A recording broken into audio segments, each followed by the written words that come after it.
সাহেব সাহেব এটা নিন না। আরে দেখুন না দেখুন না দেখুন না, একটু ধরে দেখুন না, অনেক ডিসকাউন্ট পাবেন, অর্ধেক দামে দিয়ে দেবো আমি। না, না, চাই না। আরে একবার দেখুন না, অনেক ভালো কোয়ালিটির এটা। আরে ভাই, একবার আরে বললাম না, দেখুন না চাই না। দেখুন না, কোয়ালিটি দেখুন না।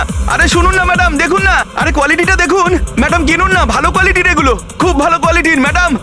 আরে কেন বিরক্ত করছো ভাই? একবার তো বললাম চাই না। ও ও, ও দাদা, এই ম্যাডামের মনে হয় কিছু একটা হয়েছে। আরে কিচ্ছু হয়নি ওর। আরে দেখুন না, ঘুমোচ্ছে। ওনার ঘাট থেকে রক্ত বেরোচ্ছে। কি? হ্যাঁ দেখুন, ওনার রক্তে ভেসে যাচ্ছে। সুচি? ওই যে সুচি? ওই দেখুন দেখুন, ওই যে সুচি?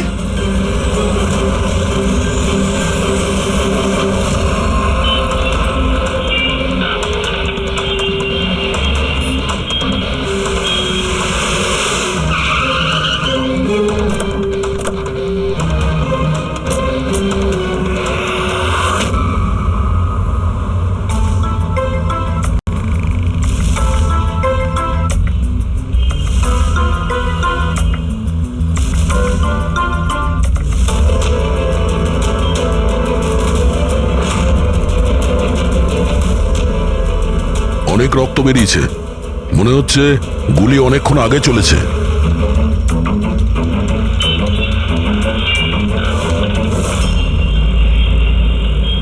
এসব কি করে হলো মিস্টার আশুতোষ। আচ্ছা, আর এনার নাম কি? ইনি আমার স্ত্রী সুচি। মানে বলতে চাইছি আমার ex wife Suchi. Ex wife? এসব কি করে হলো? জানি না স্যার, আমি কিছু জানতেই পারিনি। কিচ্ছু জানো না? তোমার এক্স ওয়াইফ তোমার পাশের সিটে বসেছিল, গুলি চললো, তুমি কিচ্ছু জানো না? এটা কি করে সম্ভব?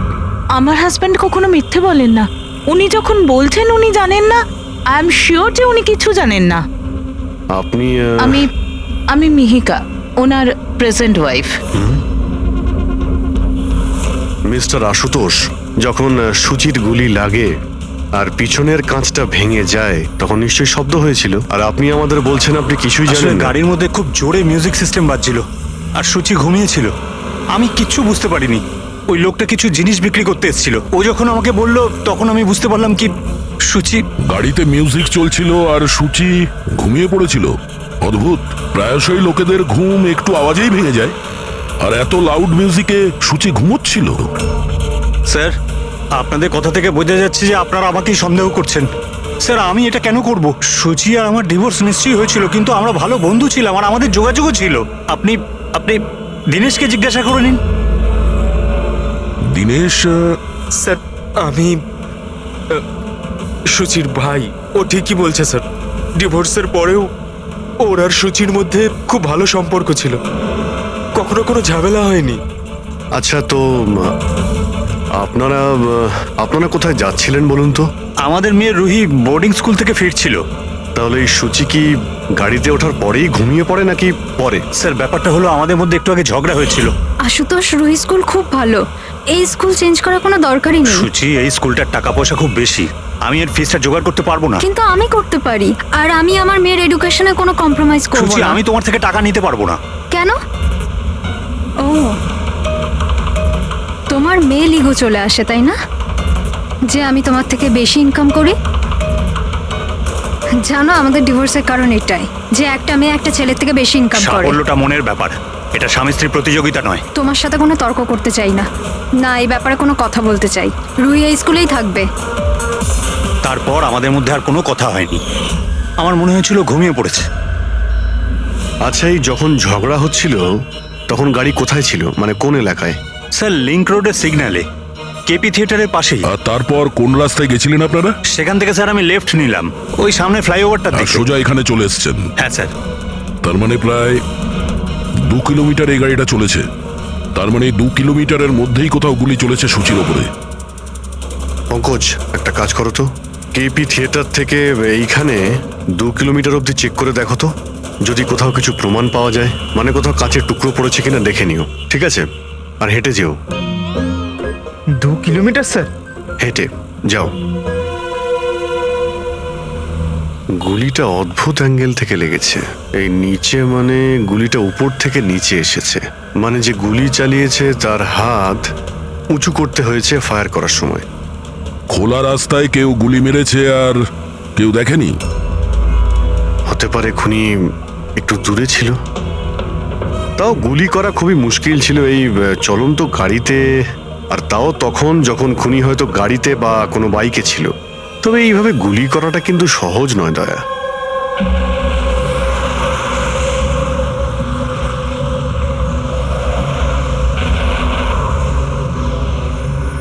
রাস্তায় কোথাও গাড়ি দাঁড় করিয়েছিলে তুমি? সিগন্যালে দাঁড়িয়েছিলাম একবার, ব্যাস, আর কোথাও নয়। যদি সিগন্যালেও কেউ গুলি চালায় কিংবা অন্য কোথা থেকেও যদি গুলি চালায়, তাহলে এম করার সময় তো টাইম লাগবে। তাহলে কেউ গুলি মারতে কাউকে দেখলো না কি করে?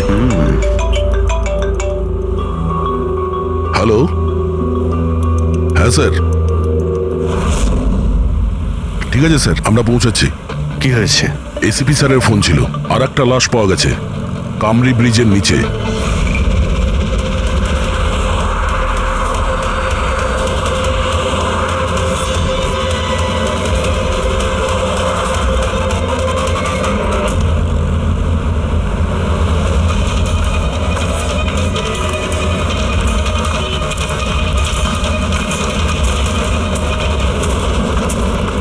হ্যাঁ দয়া, স্যার, আপনি জানলেন কি করে এই লাশটার কথা?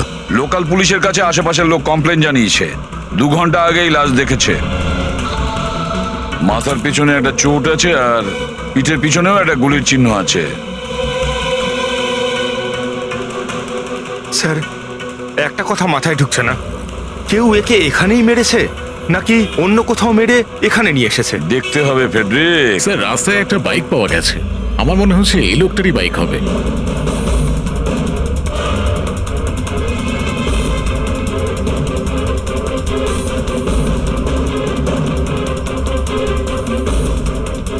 Skid mark. স্যার, মনে হচ্ছে এই লোকটা বাইকে যাচ্ছিল, কেউ পেছন থেকে গুলি করে দিয়েছে। ডিসব্যালেন্স হয়ে গেছে, গাড়ি বাইক স্কিড হয়ে এখানে কারোর সঙ্গে ধাক্কা লাগিয়েছে, আর ওর বডি এখানে নিচে পড়ে গেছে। মাথায় চোট ওই সময় লেগেছে স্যার।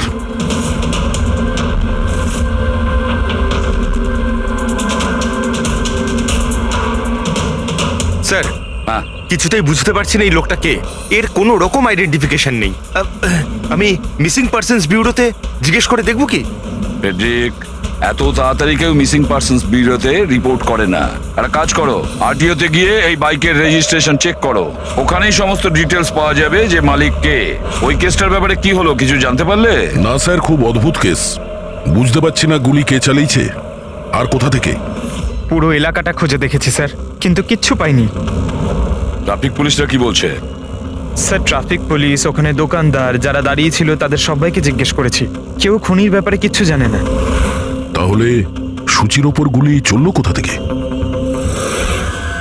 দেখতে হবে। স্যার, আমি বলেছি তো আপনাদের, আমি জানি না সূচির গুলি কখন লাগলো, কিভাবে লাগলো। আশুতোষ, দীনেশ, মিহিকা, সূচির খুব কাছের না তোমরা তিনজন, কি তাই তো? তাহলে এটা বলো, সূচির মৃত্যুতে তোমাদের তিনজনের মধ্যে কার লাভ হতে পারে? তার মানে স্যার? স্যার, আমরা ওকে কেন মারতে যাব? ও স্যার, ও আমার নিজের বোন ছিল স্যার, নিজের বোন। আমি নিজের বোনকে কেন মারতে যাব? কোটি টাকা পাওয়ার জন্য। আবার কি কোটি টাকা পাওয়ার জন্য? এতে আমার কি লাভ হতো স্যার? আমার আর সুচির তো আগেই ডিভোর্স হয়ে গেছে। হতে পারে ডিভোর্সই ওই কারণটা। ডিভোর্সের পরেও আমি আর সুচি অত্যন্ত ভালো বন্ধু ছিলাম, বন্ধুর মতোই মিশতাম আমরা। এটাও তো হতে পারে যে তোমার প্রথমা স্ত্রীর সঙ্গে যে সম্পর্ক ছিল সেটা হয়তো দ্বিতীয় স্ত্রীর পছন্দ ছিল না। স্যার, আপনি এসব কি বলছেন? ওদের মধ্যে ভালো সম্পর্ক ছিল, তাতে আমার কি? ওদের দুজনকে নিয়ে আমার কোনো প্রবলেম ছিল না, আমি ইনসিকিউর নই। যদি তোমাদের তিনজনের মধ্যে কেউ সূচিকে না মেরে থাকে, তাহলে সূচিকে কে মেরেছে? কে মেরেছে? আমি বলছি আপনাকে, সূচি একটা এনজিওতে কাজ করত। ও ওখানে একজন অ্যাকাউন্টেন্টের পর্দা ফাঁস করে দিয়েছিল, কারণ ওই মেয়েটা টাকা পয়সা নিয়ে গন্ডগোল করছিল। তোমার মনে হচ্ছে শেলির হাত হতে পারে এই সবের পেছনে? ইয়েস স্যার, ওকে অনেকবার হুমকিও দিয়েছিল। স্যার, আমার তো মনে হচ্ছে কি এই কাজটা হয়তো পৃথ্বীর হতে পারে। আচ্ছা, এই পৃথ্বী কি? খুবই খুবই অসভ্য ধরনের লোক, ওই রোমিও টাইপের। সুচি পুলিশকে কমপ্লেনও করেছিল ওর বিরুদ্ধে। কিছুদিনের জন্য জেলেও গেছিল। ঠিক আছে, তোমরা তিনজন যেতে পারো। Thank you sir. Thank you sir. Thank you sir.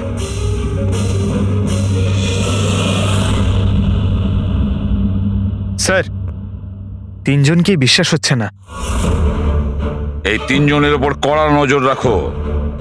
আর দয়া, স্যার শেলি আর পৃথ্বী, ওদের দুজনকে বিউরোতে ডাকো। স্যার, হ্যাঁ, আরটিও থেকে বাইকের মালিকের খবর পেয়ে গেছি। স্যার পৃথ্বী আর শেলির ফোন আনরিচেবল আসছে, তাই আমি ফ্রেডিকে বলেছি ওদের মোবাইল ফোনটা ট্রেস করতে। এ তো আমাদের ডেলিভারি বয় বিবেক। স্যার আমাদের বাইক তো ওই চালাতো। স্যার ওকে কে মেরে দিল? সেটা খোঁজারই চেষ্টা করছি। আচ্ছা, এই বিবেকের কারোর সঙ্গে কোনো শত্রুতা ছিল কি? না স্যার, ও তো খুবই সাদাসিধে ভালো ছেলে ছিল। কবে থেকে কাজ করছিল এখানে? গত 1 মাস ধরে রাজস্থান থেকে এসেছিল, খুব পরিশ্রমী ছিল। স্যার ও তো শহরে কাউকে চিনতও না। এ কোথায় যাচ্ছিল ডেলিভারি করতে? কোথাও নয় স্যার, আজ তো ওর ছুটি ছিল, ওই জন্য আমার বাইক নিয়ে ঘুরতে বেরিয়েছিল। আচ্ছা, ওর বাড়ির অ্যাড্রেস দিতে পারবেন? স্যার ওর বাড়ির অ্যাড্রেস তো নেই, ও এই দোকানেই শুতো। আচ্ছা, জিনিসপত্র কিছু? স্যার এই ওর একটা বাক্স আছে। এটা?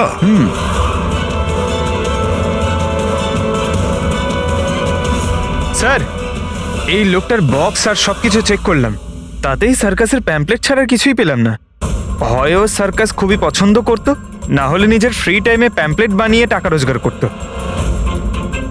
এটা এমন একটা মার্ডার যাতে কোনো সাসপেক্টই নেই। আচ্ছা, বিবেকের মতো এই ধরনের গরিব লোকদের মেরে কার কি লাভ হতে পারে? সেটাই তো। আর ওদিকে সূচি, দ্বিতীয় মার্ডার, যারা সন্দেহের তালিকায় অগণিত। তাদের মধ্যে যে কেউ গাড়ির সামনে গিয়ে গুলি করে মারতে পারে সূচিকে। না বস, আই এম সরি বাট আমি তোমার সঙ্গে একমত হতে পারছি না। কোন কথা? সেটা এই যে কেউ একে পাশ থেকে গুলি করেছে। তার মানে? স্যার তার মানে এটা। আরে এটা তো রাইফেলের গুলি। হ্যাঁ স্যার, আর এই গুলিটা সূচির গলায় এই এদিকে এখানটা আটকে ছিল। গুলি রাইফেল থেকে চললে তো অনেক দূর থেকে চালানো হয়েছে। হ্যাঁ একদম ঠিক, দূর থেকেও আর উঁচু থেকেও, এইসব আমি বলছি। এই দেখো বস, 50 ডিগ্রি অ্যাঙ্গেল থেকে সূচিকে গুলি করা হয়েছে। গুলি এখান থেকে এসেছে, কারের কাঁচের জানলা ভেঙেছে আর গিয়ে এর গলায় লেগেছে। এই গুলি যে অ্যাঙ্গেল থেকে চলেছে ডক্টর, কত দূর থেকে চলেছে এই গুলিটা? এই ধরো 70 ফিট দূর থেকে। তার মানে কোনো উঁচু বিল্ডিং থেকে চালানো হয়েছে। সে তৈরি হয়ে বসেছিল বিল্ডিং এর ওপরে গুলি চালানোর জন্য। একটা কাজ করো, ওই এরিয়ার ম্যাপটা বের করো। গুলি গাড়ির বাঁদিক থেকে এসেছিল, আর বাঁদিকে প্রায় অনেকগুলো এরকম বিল্ডিং আর হাই রাইজ টাওয়ার আছে স্যার। যে জায়গায় ওদের দুজনে ঝগড়া হয়েছিল সেখান থেকে সূচির লাশ যেখানে পাওয়া গেছে, তার মধ্যে প্রায় 15 থেকে 20টা টাওয়ার আছে। এর মধ্যেই কোনো একটা বিল্ডিং থেকে গুলি চালানো হয়েছে।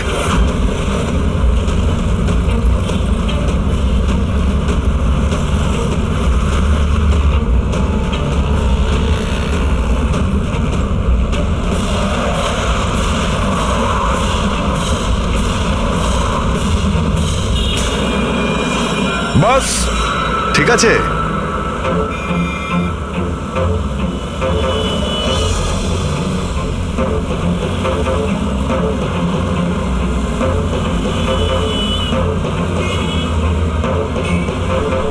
এই অভিজিৎ স্যারের হাতে ওটা কি?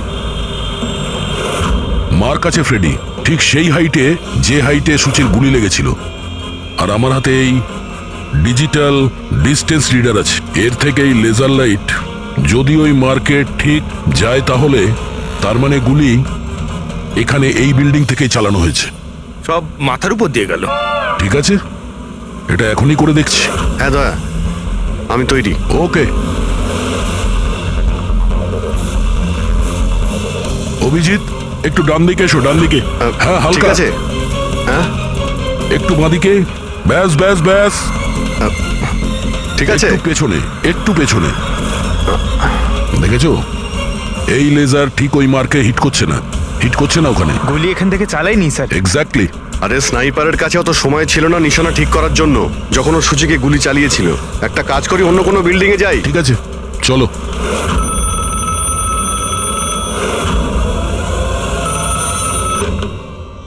হ্যালো। হ্যাঁ হ্যালো, আচ্ছা এটা কি ফ্যান্টাসি সার্কাস জয়পুর রাজস্থানের অফিস? হ্যাঁ ঠিকই, বলুন। দেখুন, আমি মুম্বাই সিআইডি থেকে এসিপি পদ্মুমান বলছি। আপনার ওখানে কোনো বিবেক নামে কেউ কাজ করতো? হ্যাঁ হ্যাঁ, বিবেককে আমি চিনি তো। ও এই সার্কাসেই কাজ করতো। কেন, কি হয়েছে? কি কাজ করতো বলতে পারবেন আপনি? দেখুন স্যার, আপনার সঙ্গে সারাদিন ফোনে কথা বললে আমার শো ক্যান্সেল হয়ে যাবে। আমি আপনার কথা আমার মালিককে বলে দিচ্ছি, উনি আপনাকে ফোন করে নেবেন, ঠিক আছে? হ্যালো,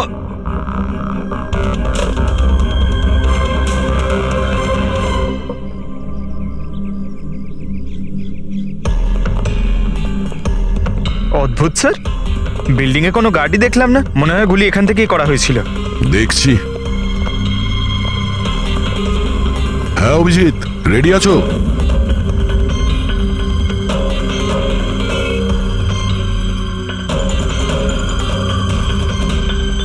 না অভিজিৎ, এখান থেকে টার্গেট ঠিকঠাক লাগছে না, একটু ডান দিকে এসো, ডান দিকে আর একটু। হ্যাঁ পারফেক্ট পারফেক্ট, এখানে লেগে গেছে নিশানা। তার মানে হলো সূচি এখানেই ছিল যখন ওর গুলি লাগে। পঙ্কজ, ফ্রেডি, একটু আশেপাশে দেখো ওই স্নাইপার কোনো প্রমাণ ফেলে গেছে কিনা। কিন্তু ভাই দয়া, এখানে তো কোনো স্পিড ব্রেকারও নেই। সে এমন কোন স্নাইপার হবে যে ওই বিল্ডিং এ বসে এত দ্রুত যাওয়া কোনো গাড়িতে নিশানা লাগাবে যেটা সূচির ঘাড়ে গিয়ে লাগবে? হ্যাঁ এটা তো সত্যি। আশুতোষ, যখন তোমার গাড়িটা এখানে ছিল, হ্যাঁ তখন কোনো কারণে তোমার গাড়িটাকে স্লো করতে হয়েছিল কিংবা দাঁড় করাতে হয়েছিল, কিছু মনে আছে? হ্যাঁ স্যার, আমি যখন ড্রাইভ করছিলাম তো গাড়ির সামনে একটা ভিখারি এসে গেছিল, আর আমায় ব্রেক করতে হয়েছিল। ভিখারি? হ্যাঁ কি হলো? এইদিকে কিচ্ছু নেই স্যার। কিছু নেই? ওদিকেও কিছু নেই স্যার। ওই ভিখারি দেখতে কেমন ছিল? স্যার, ওর এক হাতে তো একটা ক্রাচ ধরা ছিল, অন্য হাতে লাল পোটলা, গলায় গামছা, আর মাথায় অর্ধেক টাক ছিল। অভিজিৎ, এই ফ্লাইওভারের নিচে অনেক ভিখারি থাকে, ওদের মধ্যে কেউ একজন হবে। হ্যাঁ আমি শুনলাম আশুতোষ যা বললো ভিখিরির ব্যাপারে। আমি নিচে গিয়ে দেখছি। এই কে তোমরা? কাকে জিজ্ঞেস করে ওপরে এসছো? তুমি এখানকার ওয়াচম্যান, ডিউটিতে কেন ছিলে না? আমার ইচ্ছে। এই তোমরা কি আমাকে ডিউটি শেখাচ্ছ? সিআইডি। সিআইডি? জানো তোমার জন্য এখানে একজন মহিলার খুন হয়ে গেছে? আমার জন্য খুন? কেউ এই ছাদ থেকে একজন মহিলাকে নিচে গুলি মেরেছে, কি জানো ওই ব্যাপারে?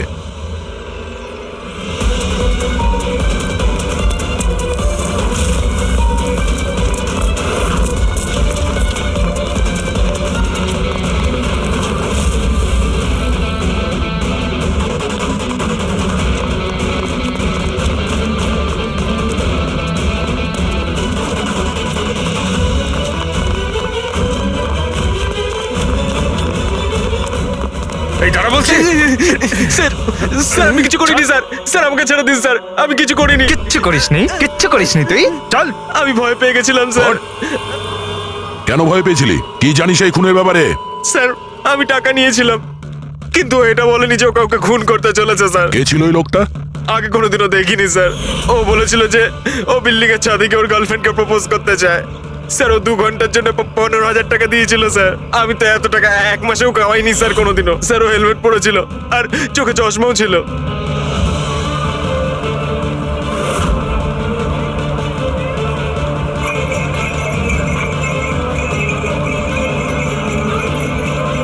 আরে ভাই শোনো। ও দাদা, আচ্ছা এখানে এমন কাউকে তোমরা দেখেছো যে মাথায় লাল গামছা বাঁধে, লাল রঙের একটা বোঁচকা আছে আর লাঠির সাহায্যে হাঁটেও? আরে দাদা শোনো, এমন কাউকে দেখেছো যে মাথায় লাল রঙের গামছা বাঁধে, লাল রঙের একটা বোঁচকাও রাখে আর খুঁড়িয়ে খুঁড়িয়ে হাঁটে? দেখোনি?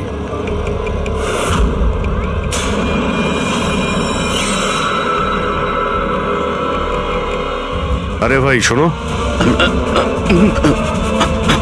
আরে ভাই শোনো, একটু কথা আছে। এই যে আরে এই কি করছো ভাই? দাঁড়াও, আরে ভাই দাঁড়াও।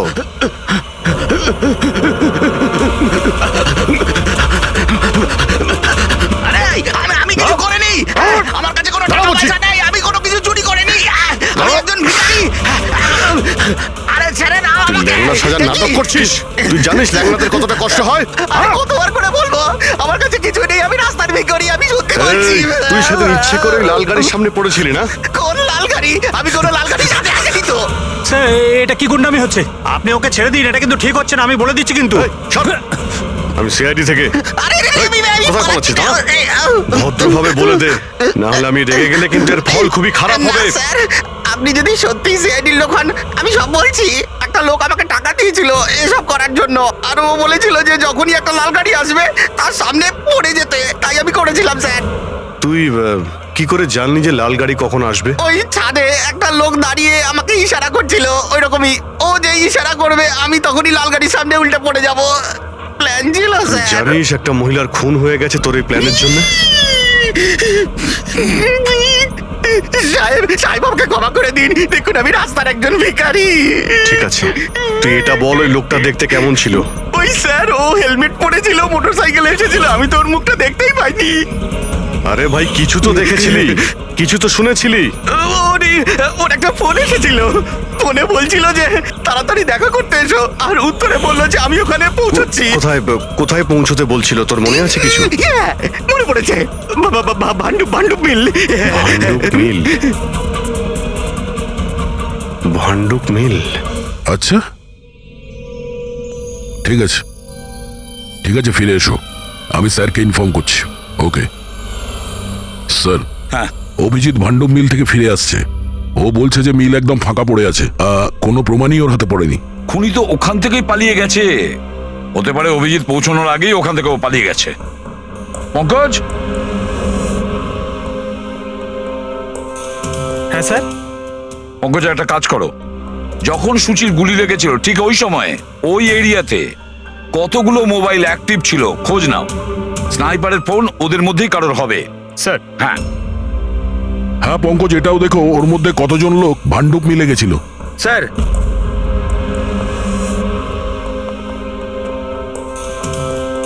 স্যার এ হলো শৈলী, এনজিওর অ্যাকাউন্টেন্ট। সুচি একটা এনজিওতে কাজ করত, ও ওখানে একজন অ্যাকাউন্টেন্টের পর্দা ফাঁস করে দিয়েছিল। আর এ হলো পৃথ্বী, যার বিরুদ্ধে সুচি রিপোর্ট লিখিয়েছিল। সুচি পুলিশে কমপ্লেনও করেছিল ওর বিরুদ্ধে, কিছুদিনের জন্য জেলেও গেছিল। আপনারা কি করে ভাবলেন যে সুচির মৃত্যুর জন্য আমি দায়ী? হ্যাঁ স্যার, আমিও তো এমন কিছুই করিনি, আমি তো কারোর মার্ডার করিনি স্যার। শেলি তোমার চাকরি চলে গেছিল সুচির জন্যে, আর তারপর থেকে তোমার এখনো পর্যন্ত কোনো চাকরি পাওইনি। ধার করে করে সংসারে খরচা চালাচ্ছ তুমি। হ্যাঁ, আর পৃথ্বী, এক সপ্তাহ তুমি জেলে ছিলে, নিজের এরিয়াতে তোমার খুব বদনাম হয়েছে, তাই তো? তো কি হয়েছে? যদি আমার কোনো বদনামের ভয় থাকতো তাহলে বাড়ি বদলে নিতাম, কারণ মার্ডার করতে যাবোই বা কেন আমি? আর স্যার এমনটা নয় যে আমি কোথাও চাকরি পাচ্ছি না, বলতে পারেন আমি আমার মতো কোথাও চাকরি পাচ্ছি না, এই জন্য আমি কোথাও জয়েন করছি না। আপনাদের আশুতোষ আর তার নতুন স্ত্রী, তাকে এসব প্রশ্ন করা উচিত। ওদের জীবন সুখী নয়, কিন্তু সবাইকে দেখিয়ে বেড়ায়। আশুতোষ তো সুচির কাছে ফিরে যেতে চাইছে, হয়তো ও নতুন স্ত্রীকে নিয়ে খুশি নয়, তাই। আর স্যার সুচির না ওর ভাইয়ের সাথেও বনিবনা ছিল না, সব সময় না ফোনে ঝগড়া করতে থাকতো। আচ্ছা, আর কি ব্যাপার নিয়ে ঝগড়া হতো এদের দুই ভাই বোনের মধ্যে? আসলে স্যার দিনেশ আশুতোষকে হুমকি দিয়েছিল ও সুচির থেকে দূরে থাকার জন্য, হয়তো সুচির এটা পছন্দ হয়নি। আর স্যার ও আমাকে আর একটা কথা বলেছিল, মেয়েকা হিংসে করে ওর আর আশুতোষের মেলামেশায়। 100% মনে হয় এদের মধ্যেই কেউ একজন ওকে মার্ডার করেছে। হ্যাঁ স্যার। আচ্ছা ঠিক আছে, যেতে পারো তোমরা দুজন, কিন্তু একটা কথা ভালো করে মনে রাখবে, যতক্ষণ না আমাদের ইনভেস্টিগেশন শেষ হচ্ছে তোমরা শহর ছেড়ে বাইরে যাবে না। এই কেসে কারোর কথার উপর ভরসাই করতে পারছি না স্যার, মনে হচ্ছে সবাই মিথ্যে কথা বলছে। হ্যাঁ, সে যেই হোক খুব বড় প্ল্যানিং করেছিল, প্রথমে ভিখারিকে টাকা দিয়েছে, একটা ওয়াচম্যানকে হায়ার করেছে, আর তারপরে স্নাইপারকে হায়ার করেছিল। আর ঠিক সময় আসতেই ও সূচিকে গুলি করে মারে। স্যার হ্যাঁ, স্যার যে সময় ওর ওপর গুলি চালানো হয়েছিল স্যার, তখন ব্রিজের আশেপাশে 2000 লোকের মোবাইল অ্যাক্টিভ ছিল। তাহলে ওই সময় কোন মোবাইল ফোন পাণ্ডু মিলের দিকে গিয়েছিল? একটা নাম্বার গিয়েছিল, কিন্তু সেটা প্রাইভেট নাম্বার, তাই ট্র্যাক করতে পারিনি। আর কি বলতে পারো এই নম্বরের ব্যাপারে? এটাই স্যার, ওটা মিল অব্দি গেছিল কিন্তু দাঁড়ায়নি, ওটা সোজা কামরি ব্রিজের দিকে চলে গেছিল, আর ওখান থেকে সিগন্যাল পাওয়া যাচ্ছিল না। কামরি ব্রিজ? স্যার বিবেকের লাশটাও তো আমরা ওখানেই পেয়েছি, এটা কোনো কোইন্সিডেন্ট হতে পারে না? রাজস্থানে বিবেকের বাড়িতে ফোন করি, ওর ব্যাপারে পুলিশ কি ইনফরমেশন জোগাড় করলো জানতে হবে। দয়া, এই বিবেকও তো খুনি হতে পারে। কেউ বিবেককে খুন করে দিয়েছে? একজন খুনির খুন? অনেক কিছুই হতে পারে ফেডরিক, এই কেসে অনেক কিছু হতে পারে।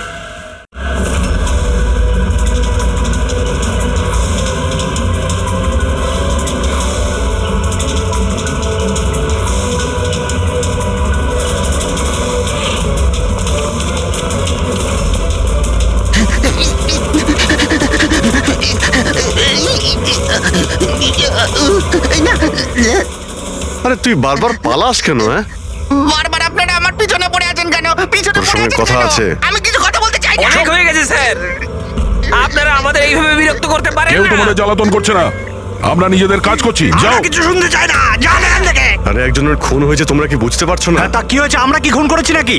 হ্যাঁ, আমরা গরিব মানুষ, ভিক্ষা করে খাই, তার মানে কি আপনারা আমাদের উপর দোষ দিয়ে দেবেন? হ্যাঁ, দেখুন না।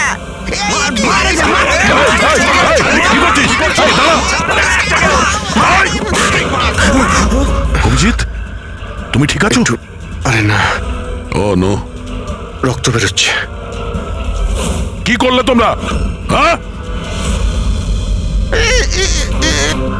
এই দেখ, এই লোকটা টাকা দিয়েছিল তোকে। স্যারও মারা গেছে? হ্যাঁ, ও মারা গেছে। ভালো করে দেখ, এটা কি সেই লোকটা যে তোকে গাড়ির সামনে পড়তে বলেছিল? একটু জুম জুম করুন।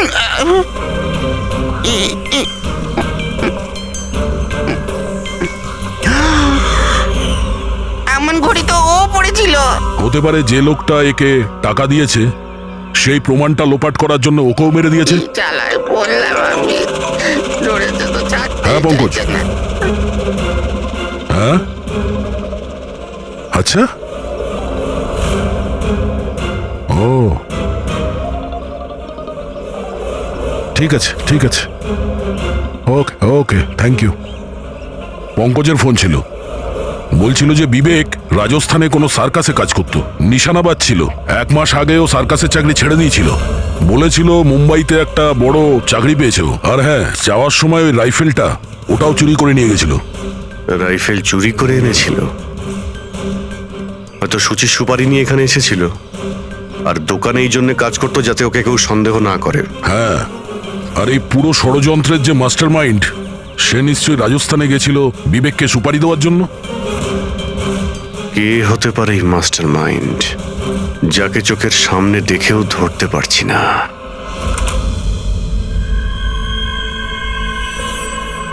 আরে মিস্টার আশু। স্যার আপনারা এখানে? মিস্টার আশু, ওই লোকটার ব্যাপারে জানতে পেরে গেছি যে সুচিকে গুলি করেছিল।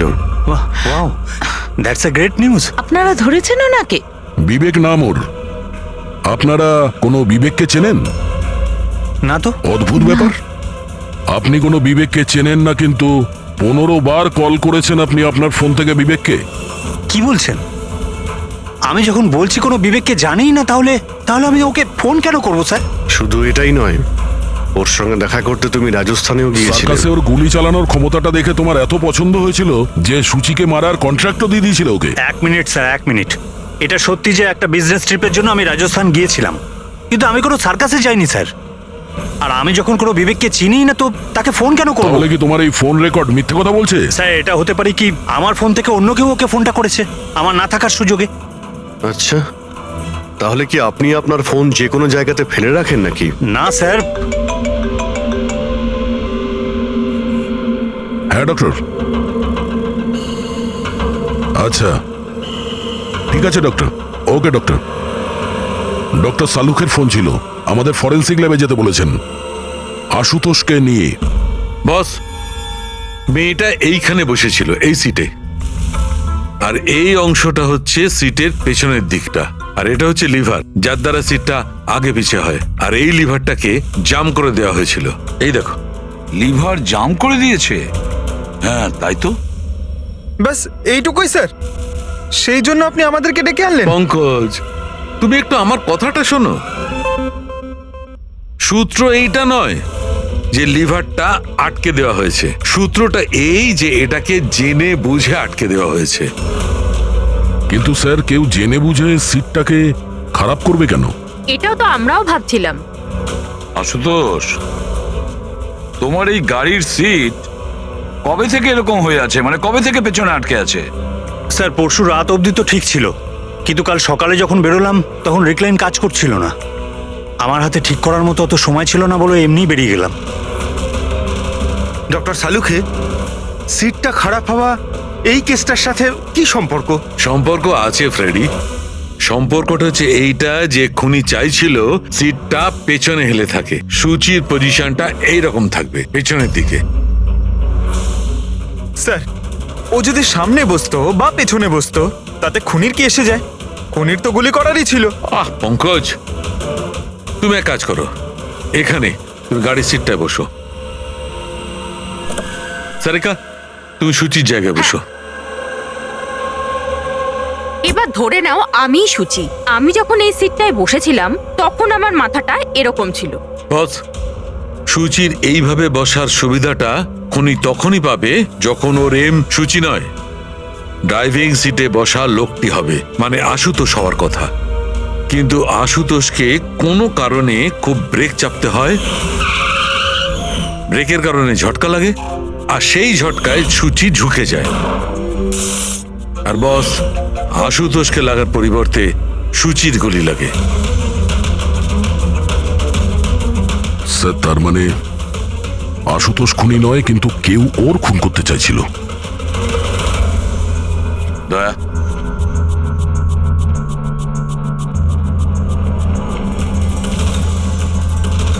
আশুতোষ। হ্যাঁ স্যার। তুমি একটা কথা বলো, তোমার কি কোনো শত্রু আছে? এমন কোনো শত্রু যে তোমাকে প্রাণে মেরে ফেলতে চায়?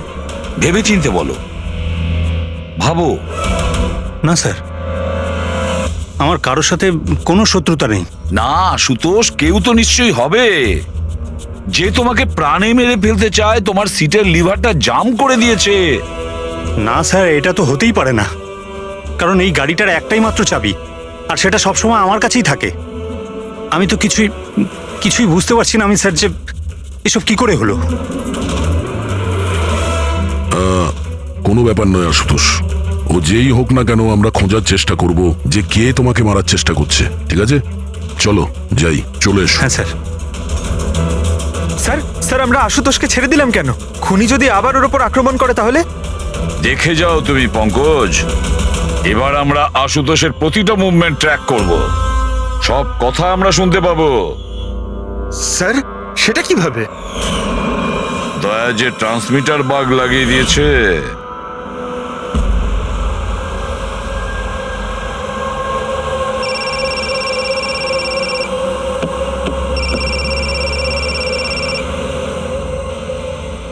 হ্যালো, হ্যাঁ বলো। আচ্ছা, ওকে চলে এসো বাড়িতে। ওখানে? কিন্তু ওই জায়গাটা তো বন্ধ না? ঠিক আছে, আসছি।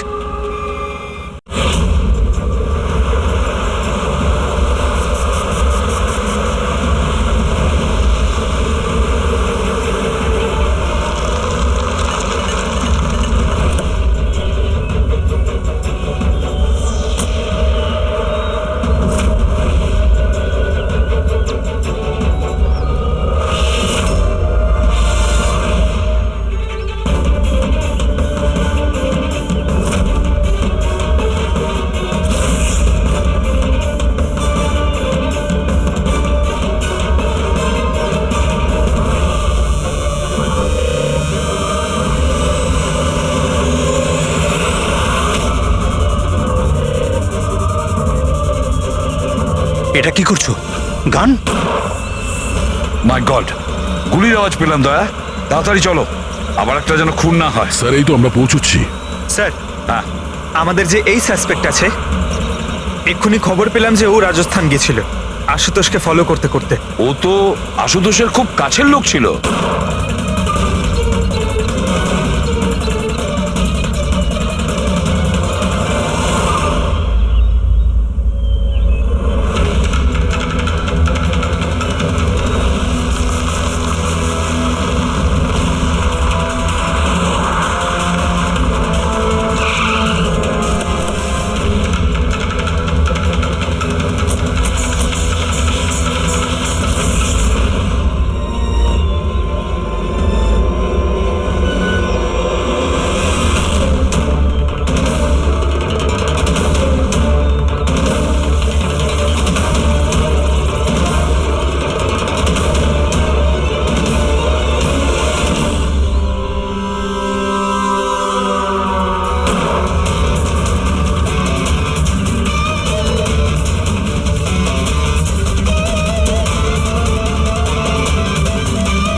দিনেশ স্যার, আমি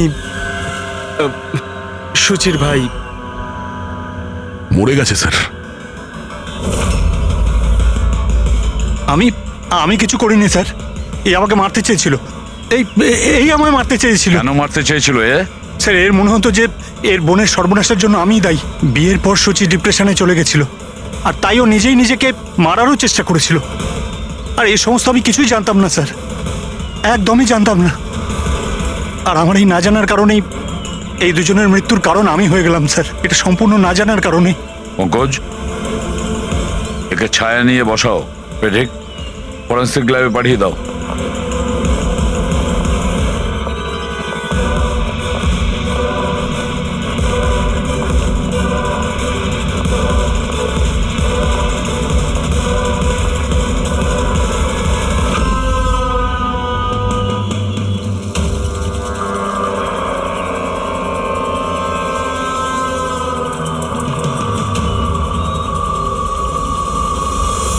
গল্পে একটা নতুন টুইস্ট। আশুতোষ,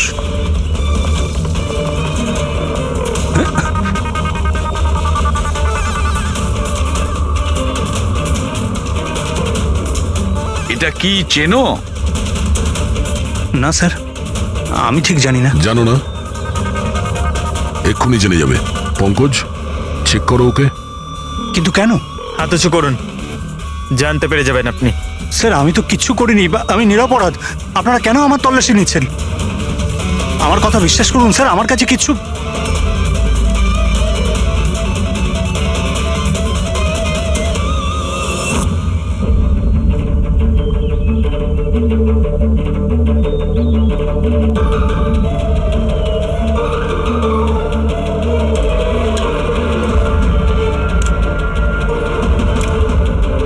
স্যার, এই নিন ও, রাবার বুলেটস।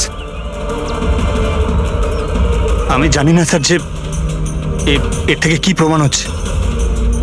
কি প্রমাণ হয়? হ্যাঁ, তুমি এই বন্দুক দিয়ে দিনেশের খুন করেছো, আসল বুলেট দিয়ে। হ্যাঁ, তাহলে এই গানটা কি করে এলো তোমার কাছে? আর ওই নকল রাবার বুলেট, ওটা কি করে ফায়ার হলো আর কখন? স্যার, প্ল্যান আমিই করেছিলাম। A to Z পুরো প্ল্যান আমার। সুচির মৃত্যু, দিনেশের মৃত্যু, আর ওই প্ল্যানটাও এই জন্য যে আপনাদের মনে হয় যে সুচির মৃত্যুটা ভুল করে হয়েছে, কিন্তু আসল টার্গেট আমিই ছিলাম। আর আপনাদের সন্দেহ যাতে দিনেশের উপর যায়। কিন্তু সমস্ত প্ল্যানটা নষ্ট হয়ে গেল, সবকিছু জলে গেল। কেন মেরেছো তুমি সুচিকে? সুচিকে মেরে তুমি কি পেলে? সুচি আমার মেয়ে রুহিকে নিয়ে চিরকালের জন্য দেশ ছেড়ে চলে যেতে চেয়েছিল, আর এই কথাটাও আমার কাছে লুকিয়েছিল। আপনারাই বলুন স্যার, আমার একমাত্র মেয়েকে নিজের থেকে দূর কিভাবে করতে দিতাম?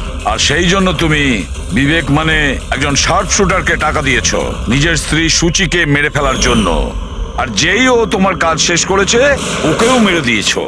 তুমি দিনেশকে কি এমন কথা বলেছিলে যে ও মারার জন্য তোমাকে এখানে চলে এলো?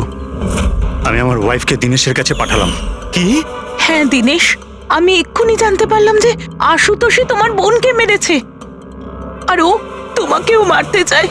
না না, আমি ওকে ছাড়বো না, মেরেই ফেলবো আমি ওকে। দিনেশ পাগল হয়ে গেছে নাকি? খুন করবে তুমি? ও আমার বোনকে মেরে ফেলেছে, আমি ওকে ছাড়বো না। আমার বোনকে এভাবে মেরে ফেলার আগেও একবারও ভাবলো না। না, যাই হয়ে যাক না কেন আমি ওকে ছাড়বো না, দিনেশ, আমি ওকে কিছুতেই দিনেশ, ছাড়বো না। দাঁড়াও, আমার কথা শোনো। আর সুযোগ পেয়ে ওর বন্দুকটা বদলে দিল।